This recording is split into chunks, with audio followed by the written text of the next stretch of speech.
एक बार गौतम बुद्ध कुटिया के बाहर बैठे हुए थे और उनका एक शिष्य फूल के पौधे को पानी सींच रहा था। तभी अचानक उनकी नजर गौतम बुद्ध पर पड़ी। शिष्य ने देखा कि गौतम बुद्ध मुस्कुरा रहे हैं। शिष्य तुरंत गौतम बुद्ध के पास आया और उनके मुस्कुराने का कारण पूछा, तो बुद्ध ने बताया, शिष्य बस मैं मानव परीक्षण करने की सोच रहा था, चलो आज मानव परीक्षण करते हैं। उसके बाद गौतम बुद्ध अपने शिष्य के साथ दोनों ही किसी गांव में गए। उन्हें वहां एक वेश्या स्त्री मिली और गौतम बुद्ध से प्रश्न करने लगी कि आप किसी राजकुमार और राजा की तरह दिखते हैं, फिर आपने संन्यास धारण क्यों किया हुआ है? गौतम बुद्ध ने उस वेश्या स्त्री को उत्तर दिया कि मैंने 3 प्रश्नों के उत्तर जानने के लिए संन्यास धारण किया है।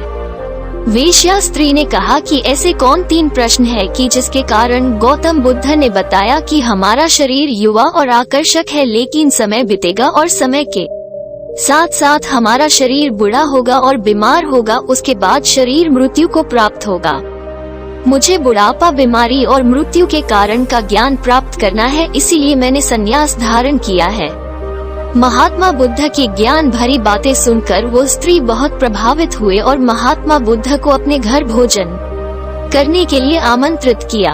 जैसे ही यह बात उस गांव वालों को पता चली तो गांव वाले महात्मा बुद्ध के पास आकर कहने लगे कि आप उस स्त्री के घर न जाएं, क्योंकि वो स्त्री चरित्रहीन है। महात्मा बुद्ध ने गांव के सरपंच को बुलाकर पूछा कि क्या यह सच है कि वो स्त्री चरित्रहीन है। सरपंच ने भी बुद्ध को बताया कि महात्मा, इन गांव वालों की बात सत्य है, वो स्त्री चरित्रहीन है। और तब महात्मा बुद्ध ने सरपंच का एक हाथ पकड़कर कहा, सरपंच जी अब आप ताली बजाकर दिखाओ। तो सरपंच को आश्चर्य हुआ और कहा कि ये तो असंभव है, एक हाथ से ताली कभी नहीं बजती। तब महात्मा बुद्ध ने कहा, ठीक इसी प्रकार कोई भी स्त्री अकेली चरित्रहीन नहीं होती। अगर वो स्त्री चरित्रहीन है तो आप सब गांव वाले भी चरित्रहीन है, तो मुझे भी आपके घर नहीं आना चाहिए। अगर पहले आप चरित्रहीन नहीं होते तो वो स्त्री भी चरित्रहीन नहीं होती। महात्मा बुद्ध की बात सुनकर सभी गांव वाले बुद्ध के सामने झुक गए और अपनी भूल की माफी मांगने लगे।